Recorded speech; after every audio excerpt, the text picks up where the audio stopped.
Engineering, MBA, MCA కోర్సుల్లో ప్రాంగణ ఎంపికల తరహాలోనే ఏపీ పాలిటెక్నిక్ కళాశాలల్లోనూ డిప్లొమా కోర్సులకు సంబంధించి అదే తరహా రిక్రూట్మెంట్ విధానాలు వచ్చేశాయి. సాంకేతిక విద్యా అధికారులు చేస్తున్న ఈ ప్రయోగం సత్ఫలితాలనిస్తోంది. 2025లో పాలిటెక్నిక్ కళాశాలల్లో ప్రముఖ కంపెనీలను ప్రాంగణ ఎంపికలకు ఆహ్వానించారు. మరి దీనికి అనుసరిస్తున్న విధానాలేంటి? పాలిటెక్నిక్ కోర్సులకు లభిస్తున్న ఆదరణ ఎలా ఉంది? ఎంతమంది విద్యార్థులు మంచి ప్యాకేజీలతో ఉద్యోగాలు పొందారు?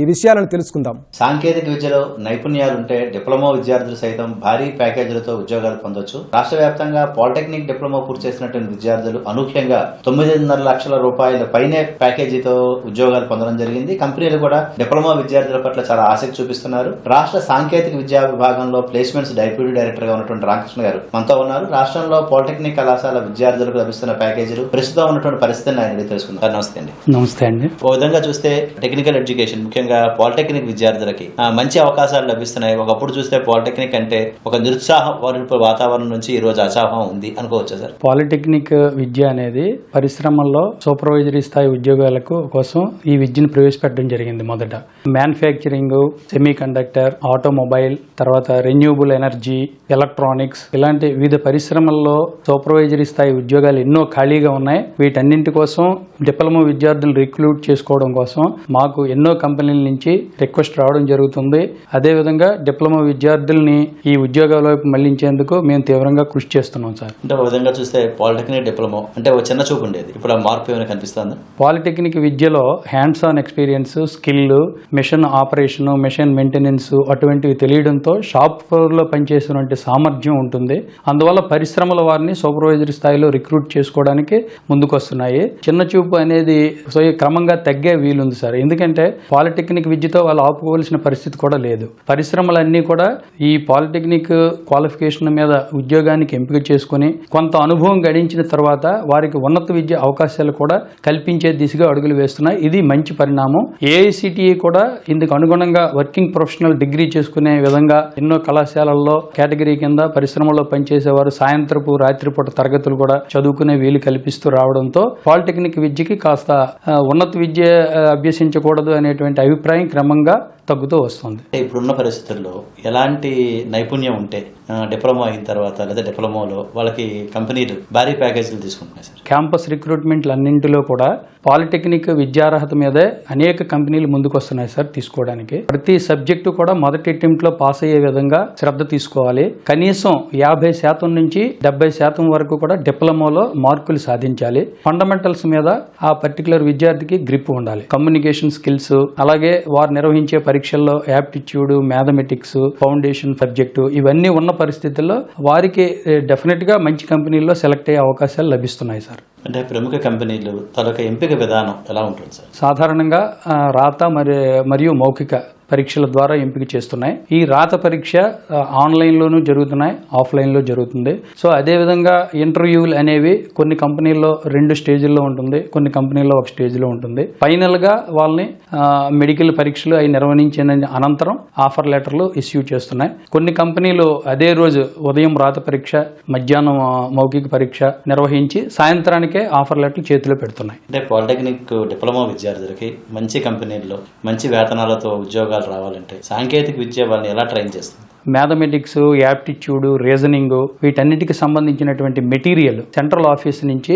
మేము పంపడం జరుగుతుంది. అదేవిధంగా టెక్నికల్ సబ్జెక్ట్ కి సంబంధించి కూడా ప్రీవియస్ క్వశ్చన్స్, ఆ ఇంటర్వ్యూస్ ఏ రకంగా జరుగుతున్నాయి, టెక్నికల్ కి సంబంధించిన మెటీరియల్ ఏ బుక్స్ చదివితే సెలక్షన్ ఈజీగా జరుగుతుంది అనే ఆ మెటీరియల్ ను కూడా అందివ్వడం జరుగుతుంది. సాధారణంగా విద్యా సంవత్సరంలో సెప్టెంబర్ నెల నుంచే మేము ఈ క్యాంపస్ రిక్రూట్మెంట్ ట్రైనింగ్ సంబంధించినటువంటి మెటీరియల్స్ అప్లై చేస్తూ ప్లేస్మెంట్ డ్రైవ్స్ కోసం విద్యార్థుల్ని సమాయత్తం చేస్తున్నాం.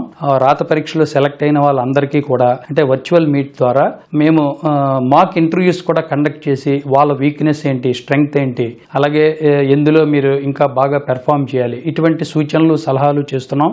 ముఖ్యంగా పాలిటెక్నిక్ లో ప్రవేశించే విద్యార్థులు ఎటువైపు ఎక్కువగా మొగ్గు చూపుతున్నారు? ఈసెట్ లాటరల్ ఎంట్రీ ద్వారా దాదాపు 85 నుంచి 90% వరకు ఇంజనీరింగ్ వైపు మొగ్గు చూపుతున్నారు. అయితే మారిన పరిస్థితుల్లో ఇంజనీరింగ్ విద్యార్థులందరికీ ఉద్యోగాలు వస్తున్నాయా, మనం తీసుకున్న కోర్సులో అవకాశాలు ఎటువంటిగా ఉన్నాయి, అదేవిధంగా పాలిటెక్నిక్ లో చేరి అంటే ఆర్థికంగా ఆసరా ఉన్నదా, అటువంటివన్నీ ఆలోచించి 18 ఏళ్ల వయసులోనే ఉద్యోగం చేసుకుంటూ అదేవిధంగా ఒక 3 సంవత్సరాల అనుభవం గడించిన తర్వాత ఆ కంపెనీయే బీటెక్ స్పాన్సర్ చేసేటువంటి విధానం ఉంది. కాబట్టి దీనివైపు కూడా మేము విద్యార్థుల్ని అవగాహన కల్పిస్తున్నాం. దీనిపై కూడా పరిశ్రమలు ఇప్పుడు డిప్లొమా విద్యార్థుల్ని ఎక్కువగా ఆకర్షిస్తున్నాయా, ఉంటే ఎలాంటి వాటిని ఎక్కువగా వాళ్ళు ఆదరిస్తున్నారు? ముఖ్యంగా మ్యానుఫ్యాక్చరింగ్ ఇండస్ట్రీస్ లో మెకానికల్, ఆటోమొబైల్ విద్యార్థుల్ని, సెమీ కండక్టర్ ఇండస్ట్రీస్ లో ఎలక్ట్రానిక్స్, ఎలక్ట్రికల్ వీళ్ళని, అదేవిధంగా రెన్యూబుల్ ఎనర్జీ ఇండస్ట్రీస్ లో మెకానికల్, ఎలక్ట్రికల్, అలాగే కెమికల్, మెటలర్జీ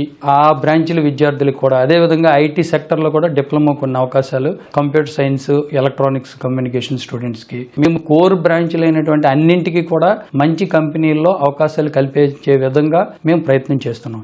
రాష్ట్ర సాంకేతిక విద్యాశాఖ నిర్వహించిన ఈ ప్లేస్మెంట్ డ్రైవ్ లో డిప్లొమా విద్యార్థులు ఫస్ట్ టైం భారీ ప్యాకేజీలతో ఉద్యోగాలు వచ్చినట్టున్నాయి.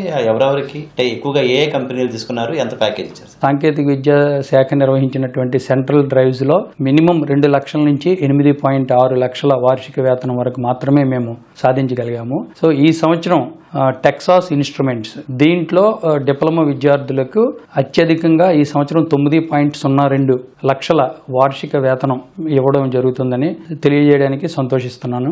కొన్ని కాలేజీలను ఎంపిక చేసి చివరికి ఫైనల్ సెలక్షన్స్ అయిన తర్వాత 15 మంది ఈ అవకాశం లభించింది. తర్వాత అత్యధికంగా థాట్ వర్క్స్ కంపెనీ ఎలక్ట్రికల్ అభ్యర్థులను 68 మందిని ఎంపిక చేసింది ఇప్పటికే. సో ఈ ఇంటర్వ్యూలు ఈ నెల 10 నుంచి 15 వరకు హైదరాబాద్ లో నిర్వహిస్తున్నారు. దీనికి కూడా 8 లక్షల వార్షిక వేతనం. అదే విధంగా మరికొన్ని ప్రముఖ కంపెనీలను కూడా కన్సల్ట్ చేస్తున్నాం. ప్రీ ప్లేస్మెంట్ టాక్ మొదట ఏర్పాటు చేస్తాము. ఆఫర్ లెటర్ వచ్చినంత వరకు కూడా మా ఉన్నతాధికారుల సహాయంతో టీము కృషి చేయడం జరుగుతోంది సార్. ప్రాంగణం ఎంపిక విషయంలో విద్యార్థులు ఎలాంటి జాగ్రత్తలు తీసుకోవాల్సి ఉంటుంది? నేను విద్యార్థులకు చెప్పేది ఒకటే, మంచి కంపెనీలు ఎక్కువ ప్యాకేజ్ ఉన్న విధంగా కూడా పాలిటెక్నిక్ స్థాయిలో వస్తున్నాయి. కాబట్టి ముఖ్యంగా మీ బ్రాంచ్ బేసిక్స్ పట్ల పూర్తిగా అవగాహన పెంచుకోండి. Aptitude, mathematics, reasoning, communication skills ఇటువంటివి కూడా చదువుకుంటూ సీనియర్ విద్యార్థులతో కూడా వాళ్ళ అనుభవాలను పంచుకొని ఫలితంగా మీరు సెలెక్ట్ అయ్యే విధంగా జరగాలన్నది నా తాలూకా సూచన. ముఖ్యంగా అకాడమిక్ మార్కులతో పాటు విద్యార్థులకు ఉండాల్సిన అదనపు అర్హతలు ఏంటి సార్? వాళ్ళకు ఉన్నటువంటి ఇంటర్వ్యూలో అయితే కమ్యూనికేషన్ స్కిల్స్ చూస్తున్నాయి.